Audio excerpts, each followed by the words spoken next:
오늘의 주제, 모임에 따라 변하는 나. 상황에 따라, 모임에 따라, 성격, 성향, 심지어 가치관까지 달라지는 분의 고민이 도착했어요. 네, 사연 읽겠습니다. 20대 여성분이시고요. 친구들 무리마다 성격이 달라지는 제가 정상인가요?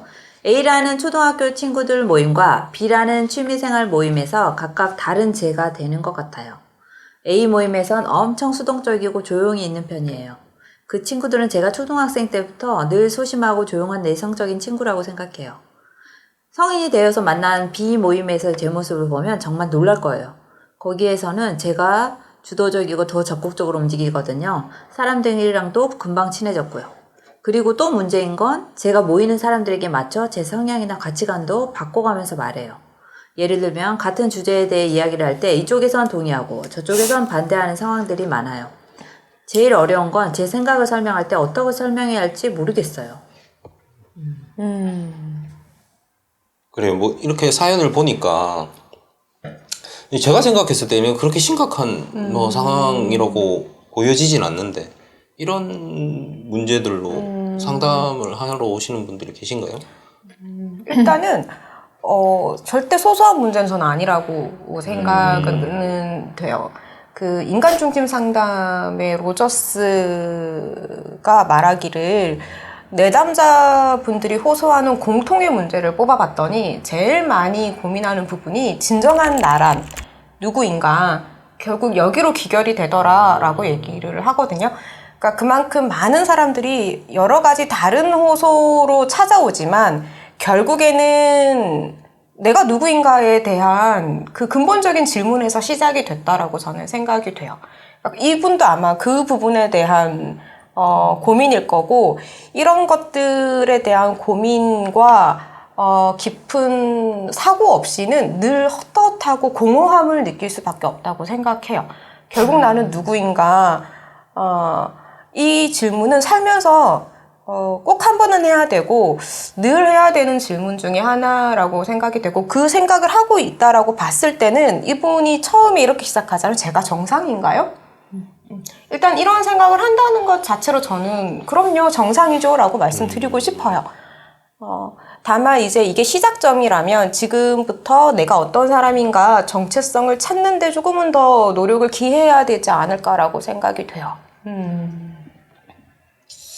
저는 제가 아까 소소하다고 말씀드렸던 이유 중에 하나가, 그러니까 저는 그렇게 생각했거든요. 저도 이제 비슷한 경우들이 다 있을 수 있는데 뭐 친구들 그쵸. 모임이 딱 하나만 있는 건 아니잖아요. 어렸을 때부터 정말 친하게 지금까지 해오고 있는 친구들 사이에서는 저는 제가 거의 발언도 없고 하자 그러면 그냥 따라가요. 근데 이제 뭐 고등학교나 뭐 대학교 때 친구들도 만나면 제가 이제 그때부터는 이제 뭐 총무도 하고 이러니까 역할이 생긴 거죠. 역할을 하다 보니까 이제 그걸 계속 이어가다 보니까 때로는 누군가 앞에 나서기도 하고 좀 주도적으로 그 모임을 좀 끌고 가기도 하고 이런 편이라서, 뭐 여기 사연을 보면은 그게 뭐 근데 이제 가치관이나 뭐 성향까지 바뀌지는 않는 것 같고, 그냥 각각의 모임의 성향에 따라서 맞춰가는 뭐 그런 거라고 생각이 들었는데, 그래서 이제 조금 뭐 이게 그렇게 큰 문제일 수 있을까라고 했는데 또 말씀을 들어보니까 그러니까 모임마다 분위기가 다르죠. 그건 확실한 것 같아요. 그리고 모임의 구성원들에 따라서 뭘 하는지도 달라지고, 그러니까 뭘 하는지에 따라서도 내가 달라져야 되는 건 맞고, 왜냐하면 시기적절하게 내가 표현하는 양식이 달라져야 되잖아요. 지금 제가 표현하는 양식이라고 한 거는 모임의 특성과 분위기에 따라서 우리는 표현 양식이 달라져야 돼요. 그게 건강한 거고 그게 방어 기제가 살아있다라고 얘기를 하잖아요. 근데 그런 수준인 거면 괜찮아요. 근데 성격 자체가 달라지는 느낌이 들고 가치관이 좀 달라지는 것 같다라고 한다라면 그거는 좀 본인을 돌이켜볼 필요는 있어요. 저는 꽤 오래전부터 제가 표현되는 양식이 많이 다르구나라는 생각은 해요. 이렇게 모임 같은 데 가서 제가 해야 되는 표현 양식하고 아닌 곳에서 하는 표현 양식이 많이 다른 것 같아요. 그러니까 막 뭐 이렇게 안 좋게 얘기하면 되게 가식적으로 역할을 충실해야 되는 데서는 사회적인 미소 이런 거나 이렇게 뭔가 해야 되는 것들 이런 것들은 잘 하는데 편한 관계에 있을 때는 제 에너지에 따라서 많이 하는 것 같아요. 그러다 보니까 어떨 때는 굉장히 이렇게 에너지가 있어 보이고 어떨 때는 에너지가 없어 보이고. 근데 지금 제가 얘기 드리는 건 다 표현의 양식인 거지 제 가치관이나 성격이 달라지는 건 아니거든요. 그러니까 성격이나 가치관이 다르다라면 우리가 생각을 해봐야 되는 거죠. 내가 나에 대해서 정립해 놓은 정체성에 혼란이 있을 수는 있어요. 그러면 늘 공허할 거예요. 뭔가 이렇게 뻥 뚫린 듯한 느낌이 드실 거예요, 감정에. 그리고 그거는 가까운 사람이 생기면 생길수록 더 할 거예요. 그리고 싸움이 잦아지고 내가 누구인지 잘 모를 때는. 관계 날씨 TV 구독, 좋아요 부탁드려요. 저희 지금 공존에서 진행하고 있는 관계 테라피 치료하시는 분들 이제 커플이나 부부가 찾아오시잖아요. 그러면 혹시 본인을 잘 몰라서 그 관계 속에서 문제를 느끼고 찾아오시는 분들도 있을까요? 나를 잘 모르겠어요 라고 하면서 커플 상담을 신청하시는 분들은 좀 드물지만 커플에 문제가 있어서 상담을 요청하셔서 오시는 분들을 보면 크게 두 가지로 우리가 문제점을 찾아볼 수 있어요. 첫 번째가 자기 이해가 부족해서 관계 속에서 문제가 일어나는 경우가 있고, 두 번째가 이제 의사소통에 문제가 있는 거. 크게 진짜 두 가지예요. 이거 말고는 솔직히 잘 찾아볼 수 없을 정도로 이 두 가지가 굉장히 커요. 내가 나를 이해하지 못해서 투사한다고 하죠. 내 감정에 실제로 불거지는 문제점을 자꾸 상대방의 문제로 찾아보시는 분들이 굉장히 많아요. 그래서 커플 상담을 하다 보면 나를 이해하는 것만으로도 두 분의 관계가 굉장히 개선이 되는 경우가 많아요.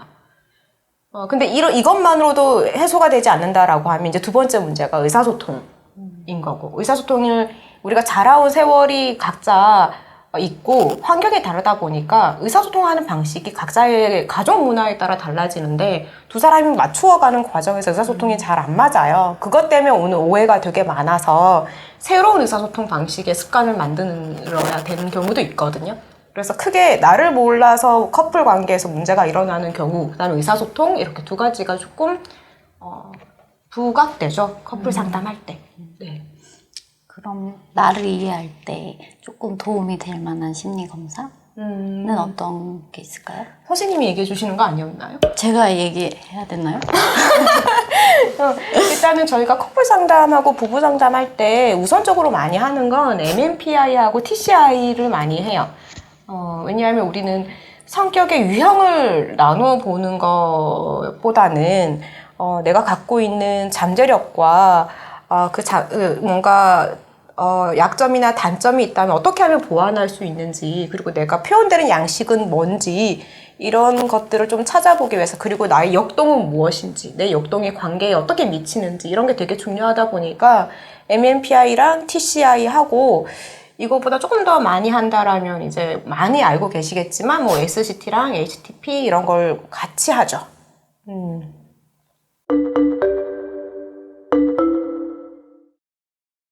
그러면 지금 사연 주신 분 같은 경우도 가치관이나 뭐 성격이 이렇게 바뀌는 것 같다고 고민하는데, 이런 분들이 신경 써야 될 부분들은 어떤 부분들이 있을까요?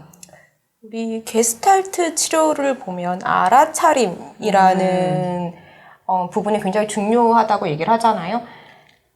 본인이 어떤 무리 속에 있을 때 편안한지 이를 조금 알아차릴 필요가 있을 것 같아요. 그러니까 편안하다라는 건 생각, 행동, 감정, 그 다음에 어떤 신체적인 릴렉스까지 다 스스로를 좀 계속 스캔한다고 하죠. 그걸 우리가 알아차림이라고 하는데, 그런 노력이 필요해요. 우린 대다수 모임에 따라서 내가 달라지는 가장 큰 이유는 타인이 나를 어떻게 볼까에 따라서 내 행동이 자꾸 달라지는 거예요. 그러니까 타인의 시선을 너무 많이 신경 쓰다 보니까 내가 자꾸 달라지는 건데, 타인의 시선을 신경 쓰기 전에 나를 조금 알아차리고 나를 돌아보고 나를 스캔하는 연습이 좀 필요하실 것 같아요.